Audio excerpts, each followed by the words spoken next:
Hey, it's Tara and it's time for Sunday Reads. So this week I didn't do nearly as much reading, but I did plenty. I kind of have been feeling like I'm going at a breakneck speed in my reading recently, and I don't know why. I think I was just reading a lot of really good things, and now I'm kind of reading average things, so I'm not feeling it as much, not feeling like, oh, I want to keep reading, I want to not watch, video games, and I want to read instead. So anyways, onward. This week I finished Master of the Five Magics by Lyndon and you know how when you reread sometimes things that you liked, a decade ago, they just don't live up to it. I recently had that with Magic Kingdom for Sale, sold by Terry Brooks, I think it was. Like, I reread it and I was like, oh my gosh, the female character in this is just so, stereotypical and, of older fantasy and things like that. And I really was just disappointed. But this one has totally stood the test of time. This is, I'm just going to read it for you. Aladar was a mere apprentice thaumaturge, learning the least of the five arts of magic. As such, he had no right to aspire to the hand of the fair lady Queen Vendora, not even when he saved her during the demon-inspired siege of her frontier castle. But aspire he did. His quest forced him from one exacting branch of magic to another, with the rewards he earned always going to others. Finally, only the branch of wizardry remained, the great, almost lost art of controlling demons.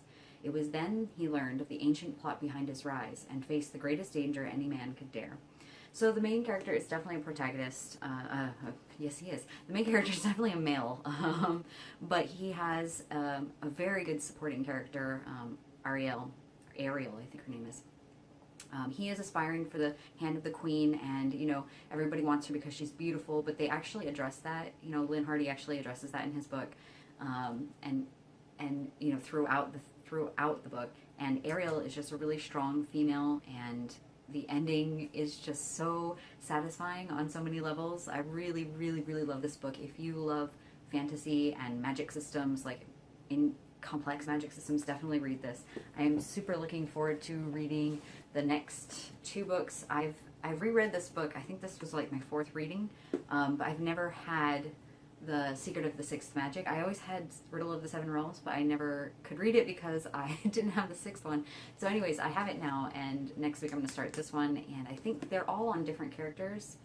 They have different protagonists, but I love the world, and I love Lyndon Hardy's treatment of women in fantasy, so I'm hoping he sticks with that, even though I don't know if you can see it. It looks pretty typical. A woman, blonde hair, in a dress with lots of cleavage and stuff like that, but I have faith, so we'll see how that goes. I also read School for Magic's second book by by Soman Chainani. I still don't know how to pronounce her name, called A World Without Princes, and it picks up just a little bit after the first one left off, and I didn't love the first book, and I definitely don't love the second book. It feels like it's just taking the same exact plot, twisting it halfway, turning it over, and then running it through again. I really didn't enjoy it at all, even though it had some interesting moments of, conversation of feminism and how far is too far and things like that, but I don't think I'm going to continue the series, even though it's a pretty light read. I just had a lot of moments of frustration, too many moments of frustration to want to continue the series. So I'm not gonna.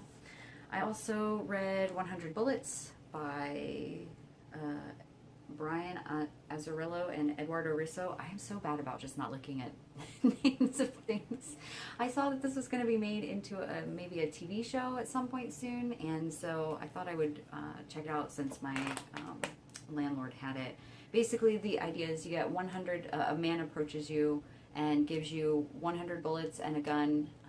Everything is untraceable, you're untouchable, as long as you're using those bullets to commit the crime. And he gives you the information on how to get revenge on someone who has absolutely ruined your life or done just something horrific to you, and maybe you didn't know it.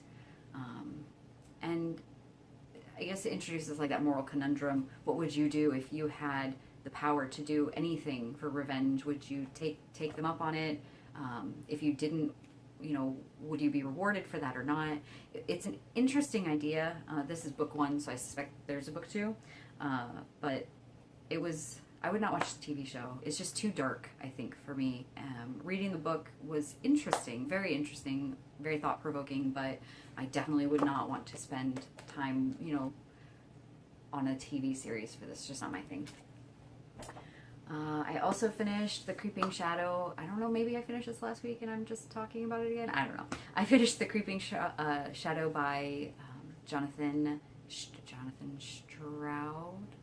Why am I blanking? Anyways, it'll be in the thing like always. Narrated by Emily Bevan, and so good. Just so good. I cannot wait until the next one, so very excited, even though it comes out in September. I don't want it to be over, but oh well. I think that's it for what I read last week. I started reading Dark Run by Mike Brooks.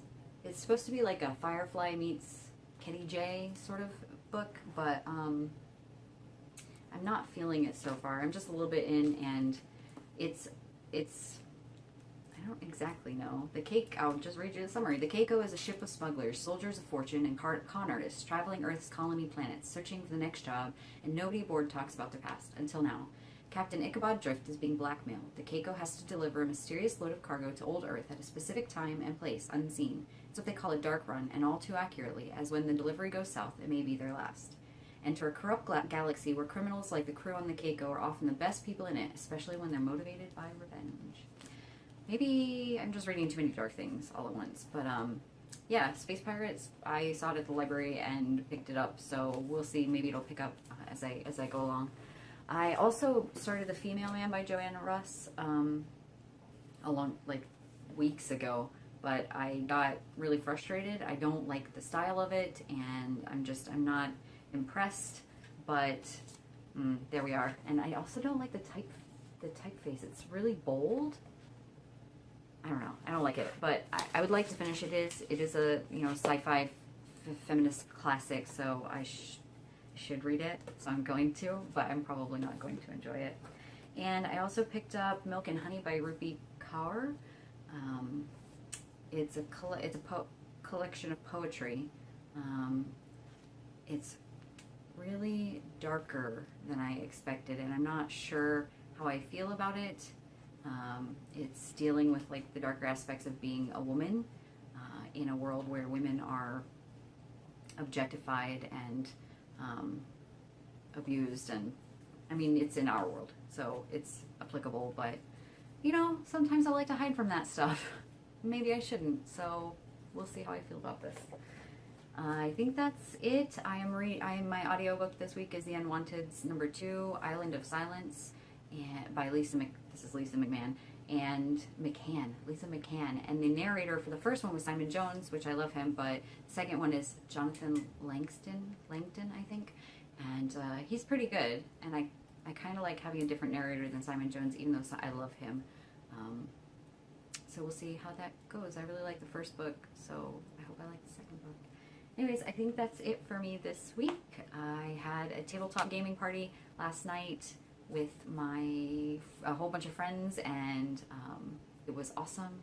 We played a bunch of different games. I had to get there late, so I only got to play 2, but they were fun, and the company always makes it the best, so that was my fun thing for the week. I'm supposed to close on my house on Tuesday.